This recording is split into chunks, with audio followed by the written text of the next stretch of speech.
Many of the speakers that we bring into Fort McMurray Famous 5 inspire and motivate people in their day-to-day lives. However, tonight's speaker, Rosalind Prober, has a message that's really uncomfortable and somewhat difficult to listen to. However, it absolutely needs to be heard.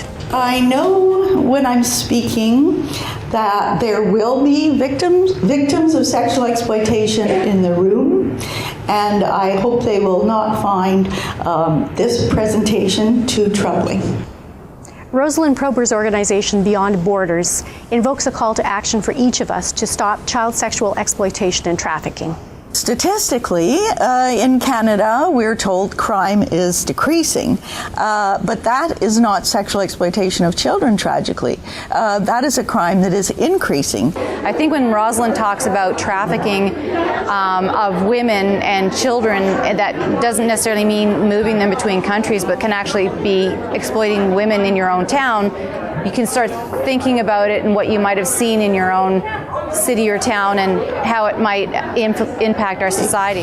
I'm sure you've all seen in the news that Christopher Neal, Mr. Swirly, came back to Canada, who was the school teacher who left from Canada, teaching school in Korea. He thought he was really, really smart. So when he was sexually abusing all the children, he swirled his face and put himself on the internet sexually abusing the kids in Southeast Asia. The internet has brought out a lot of individuals who have a sexual interest in children who wouldn't necessarily act on it before. They wouldn't be able to get child abuse imagery or child pornography except in the mail. And now, of course, it's fully available online. When his picture went all over the world. Who is this man? We've taken all that swirl off him. This guy has been sexually abusing kids here, and we want to find him.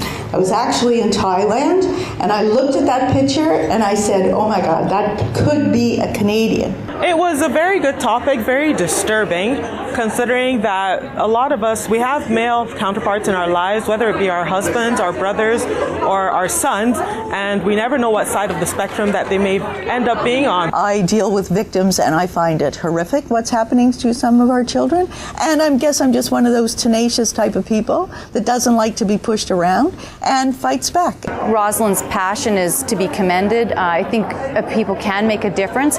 We do legal interventions. We are in the courts often, in the Supreme Court, in the courts of appeal, and we make laws. We make laws happen. In fact, the law on child sex tourism is named the Prober Amendment, named after myself in 1997.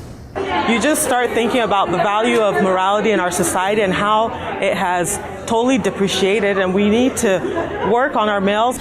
We try and change male behavior and male thought processes through a man-to-man campaign with celebrities. I found this evening very, very informative. It really kind of gave me motivation to think more about how I interact with a younger generation.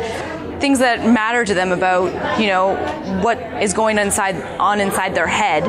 And I just found overall the evening, there was great discussion. A lot of people had some really valid points. We need to start training our boys to respect women, not because of what they wear, but because of what their brains are all about. So it goes both ways, right? Like, that person who's affecting someone is somebody else's child, and maybe his mom wasn't there, maybe he didn't have a father figure in his life, but we need to stop it. I think the topics chosen for these Famous 5 speaker series are getting better and better each time. It was just overall a really great experience, and I hope to experience it again with the Famous 5 speaker series, and I can't wait to come back.